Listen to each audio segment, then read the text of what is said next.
Hello to all my friends out there. Hi, you guys. I hope everyone is doing okay. The birdies are all ready for the show. Okay, this video is Recession, a way of life, avoid misery, and adapt now. So you might be thinking, that is a kind of bleak, Rhoda. I think I'm seeing some stuff. Okay, I'm taking this back. Remember I told you about the guy who was going to buy a house for $10,000 in Tijuana? Remember that? Reject. Okay, what happened was, it was going good. The house was ready to close. Okay, here's my homemade bread. And so what I want to mention about this is butter is expensive. So how about, what can we switch for the butter that's still nutritious? Some of the ladies use the big tubs of margarine. That's not a bad strategy. Okay, I want to toast my bread a little bit. And then I'm going to put cheese on one side and peanut butter and jam on the other side. So he gets down there. The neighbor is burning trash in the backyard. He goes, and I guess there was a big flame. He goes, "You're going to catch my trees on fire." The guy goes, "Those are not your trees." The guy goes, "Okay, these are my trees." And he was a younger guy. Comes back. The tree was burned down and the back of the house was burned down. So the neighbor burned the house down, essentially. So that is a form of lawlessness. So we're going to be, they say in the end of days, this is going to be common. But I thought, end of days, nothing.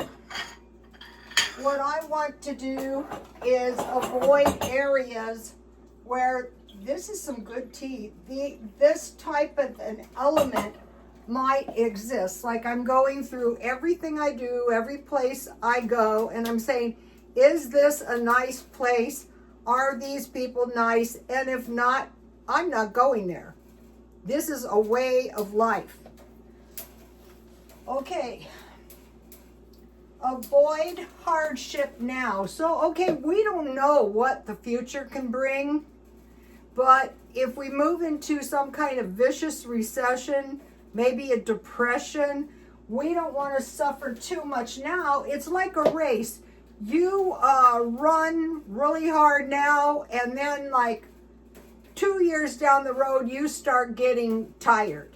So don't endure. You get beat down. Your health gives way. So number one thing, avoid hardship now and adapt by cutting credit. So I've been paying my credit down. It's almost paid off.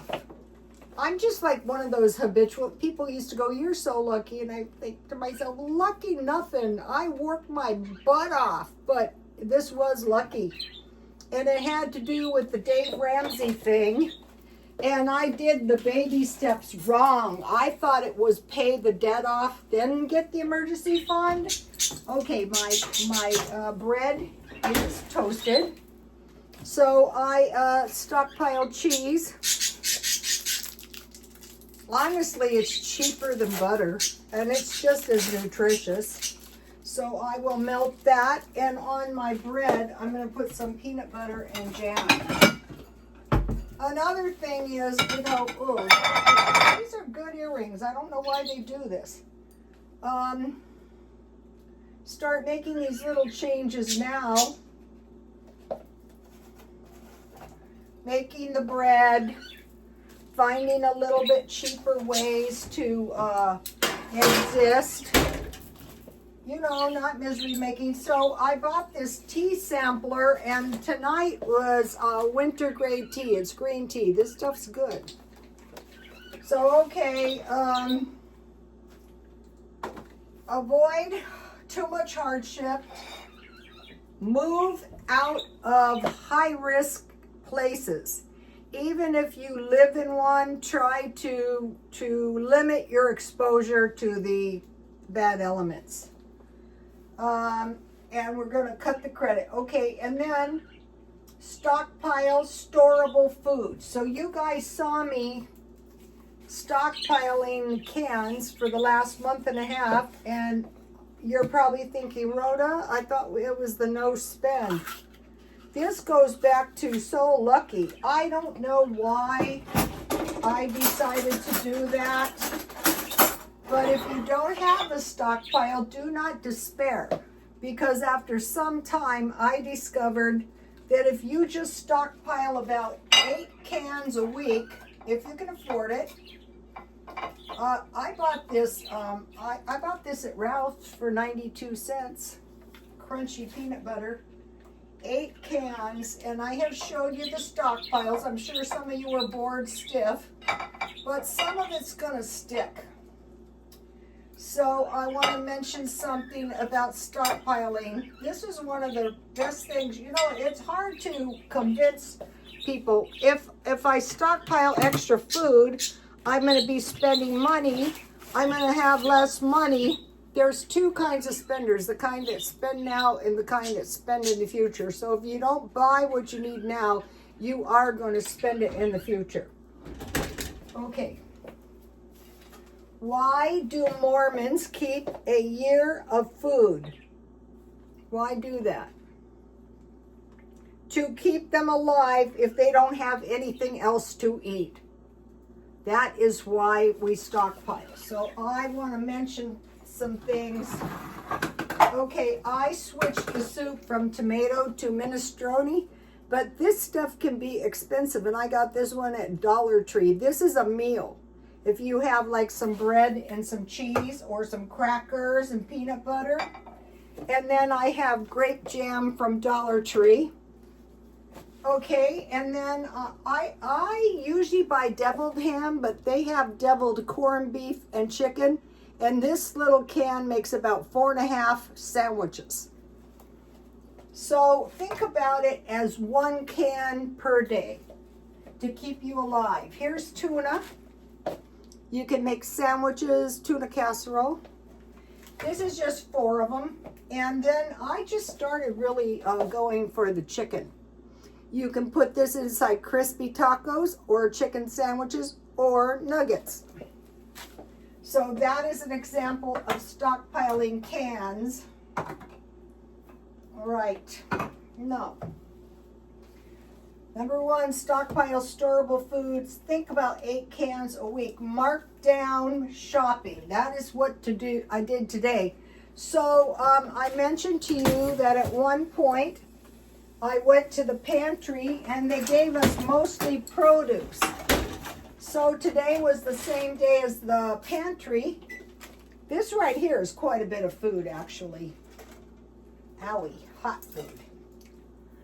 All right, so we want to get enough calories. We want to get enough fat. I started putting a tablespoon of butter in my vegetables. So by eating these high fat and protein meals, I am not full for 12 hours. All right, so now we'll have a little bit of jam. Well, you could eat this for breakfast with some toast. If you don't eat this all, you can just put it in the refrigerator. The homemade food's gonna keep you full. You could add some scrambled eggs to this. So, okay, so here's what we have so far.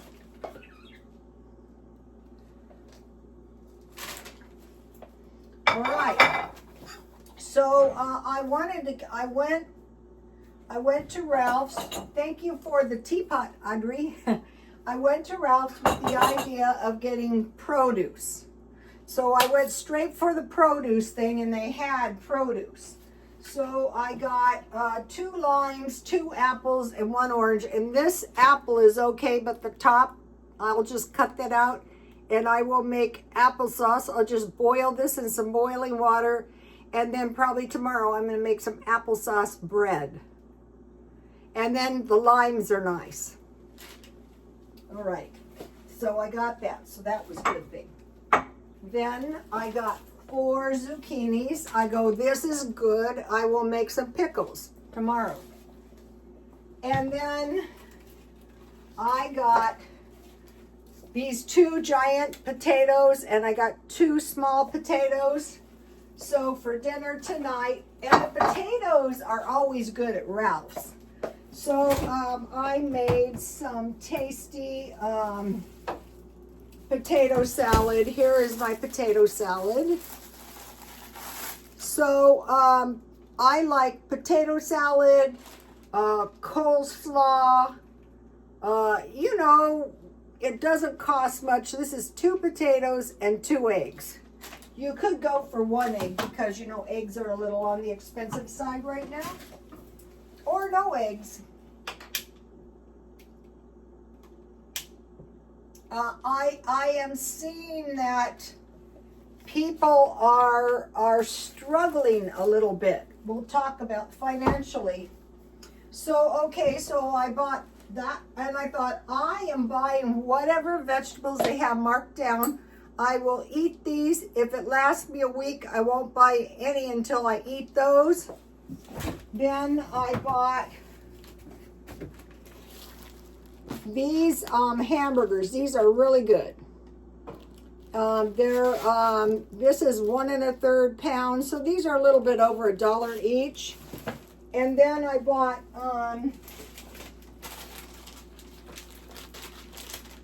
one package of maple bacon. I eat a lot of bacon, you guys, so I embed for lunch. I have a carnivore meal, and for I'm not starving. This is a good way to avoid gobbling. So I bought this this maple bacon last week, and it was really good. And it was $3.96, and I divided it into 4 pieces. Then I bought this beef bacon for $2.24. I can use this in all kinds of things. So I bought, those were the meats I bought. So that is probably going to last me. That is probably going to last me for the rest of the week. So I got all of that for $14.50. So I saved quite a bit of money on the hamburgers. If I didn't buy them on sale, they would have been $9. The bacon would have been $10.99, the maple bacon, and the beef bacon is $6.49. And I go, I didn't know beef bacon was cheaper, but the beef bacon was only 10 ounces. So I got 1 1/3 pounds hamburger and 1 pound 6 ounces bacon. So that's that's 2.5 pounds. That's about how much I need for a week. So okay, so then no, I made some some oatmeal cookies. Here they are, the old-fashioned ones. I want to give you guys my recipe. These are the best. I have it in mind to do a swap meet business and sell these, but I'm giving you guys the recipe, and it's everything in the stockpile. Oh no.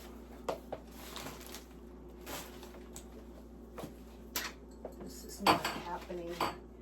You guys, I don't know what I did with the recipe. I have to give it to you tomorrow, I guess. No. I was just making them, so it can't be far.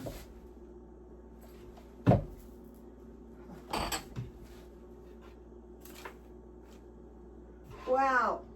Okay, I lost the oatmeal cookie recipe. I'll give it to you tomorrow. Or if I find the recipe before this video ends, but it's not looking too promising.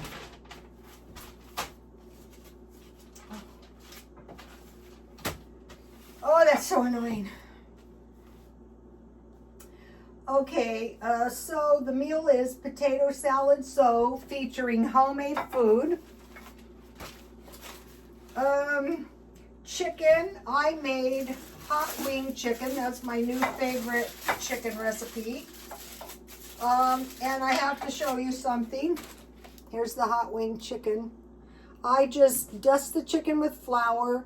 Then I bake it in half butter, half oil, and I turn halfway, and then I put hot wing chicken sauce on it. It could be barbecue, it could be no sauce if you want.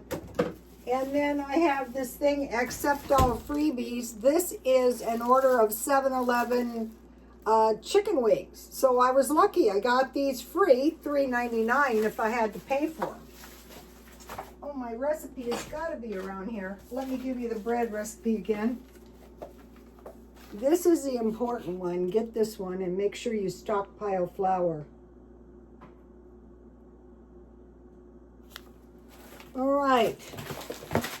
I still can't give up that my recipe is not here somewhere for the oatmeal cookies. And they're so easy to make and everything in the stockpile.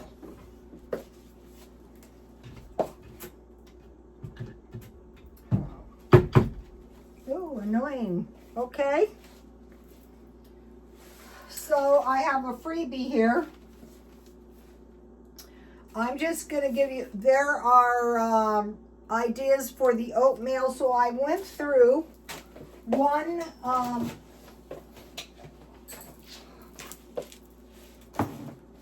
this size oatmeal, and I have stockpiled quite a bit of oatmeal. So this was Finette, this was over, and I got this one out, and I have 10 pounds of oatmeal. I think for a year I would need about 30 pounds, but let's see how this goes first. So, so there's oatmeal cookies, oatmeal crumble, and granola bars. So let me just give you a shot of the page real quick. And so then you can go through your cupboards and say, do I have everything I might need to make this? My plants, I don't know if you can see them, they're doing pretty poorly. They don't like the cold weather. Except for my pepper plant, weirdly. The leaves are really little and stunted, but look at the nice big peppers. This is year 2 for this thing. It might go on forever. I don't know. Some plants will.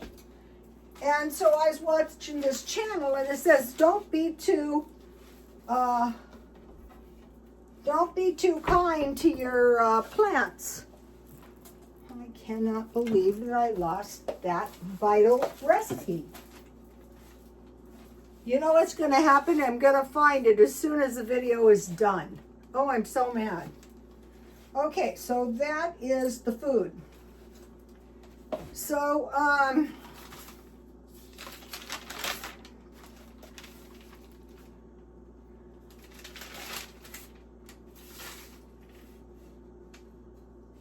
want to give you the recipe for the Mexican hot chocolate while I'm thinking about it. Because when I made the crispy tacos, I was going to make the Mexican hot chocolate. Okay, number 1, stockpile storable food, especially cans. Start with cans. 1 can that is sufficient for 1 meal. Mark down produce. Just go wherever you can get it and buy enough for a week. Low-cost meals. And we're doing this to prepare for a recession, possible depression. And we know we're getting inflation. The inflation is a hidden tax. All right, we need an emergency fund, canned food, and food in bulk. Now what we want to do is go beyond frugal. What does that mean? Don't spend any money. Just get into the habit each day of saying, oh yeah, a recession's coming. I've lived through lots of them. Like for one thing, what do you think happens to hairstylists when there's a recession? I was working in a recession one time and I was the only person who could cash a paycheck. Okay, so now think about frugality. Sparing or economical with regard to money or food. Like what? Beans, whole grains, oats, fruit and vegetables, eggs, potatoes, canned tomatoes, and nuts. So that is a good place to start. I would start with bread myself and tea. All right, now I'm watching the UK. So they're predicting a recession because the demand is dropping. Think about the COVID. Okay, I know a couple of people that during the COVID, I know someone who didn't spend money for a whole year because she didn't know if she was going to lose her job. I mean, nothing, just a little food, whatever she just could scrimp by. And then right next door to me, there's a 1-bedroom townhouse, and these people rented it with 2 kids, and they lived in there a whole year because the husband didn't know if he was going to quit his job. And they just suffered a year. And he didn't lose his job, but he didn't know at the beginning. So what's happening is when the people say, okay, I don't trust this, this looks like a recession, the people stop spending, and that is stagflation. When the consumers don't have any money and the price goes higher, then they really can't spend any money. And if they get tapped out on their credit cards, that is even worse. Okay, and so it's bad enough, and then the inflation keeps going up, up, up. Okay, so in the UK, prices are going up, unemployment is going up, inflation is going up, and the wages don't rise enough to afford the inflation. And then we have to think about inflation and what? Well, you might be thinking about food. How about utilities? How about gasoline? How about going out to McDonald's? I use my app. I can go up to the casino any day I want by bus, and I can gamble. That was my plan until the COVID came along. Savings is up because in the UK, because of fear of loss of jobs. Okay, the spending for essentials is up and the discretionary spending is way down, and that really damages the economy, because then what about all the people that work in restaurants? What about all the hairdressers? What about all the people selling cars? What about that kind of stuff? What about housekeepers? That could be bad. You know, people go to every 2 weeks having their house cleaned, or once a month having their house cleaned. I remember that one. What about construction? I knew big time contractors that did facelifts on houses looking to sell. And like one of my customers, he said, I could dangle my feet off a dime, but I have to pay my bills. And he was doing those house facelifts. Here is the hot chocolate that I wanted to mention again from Ralph's. So this would be an example of a fairly large portion. And this would be an example of a bulk food. And then flour. And then one of the ones I need to stock up on is sugar and brown sugar. Okay, you guys, I'll see you tomorrow. Please like, comment, and subscribe. And God bless you all. If I find the recipe, I'll put it on the thumbnail. Bye.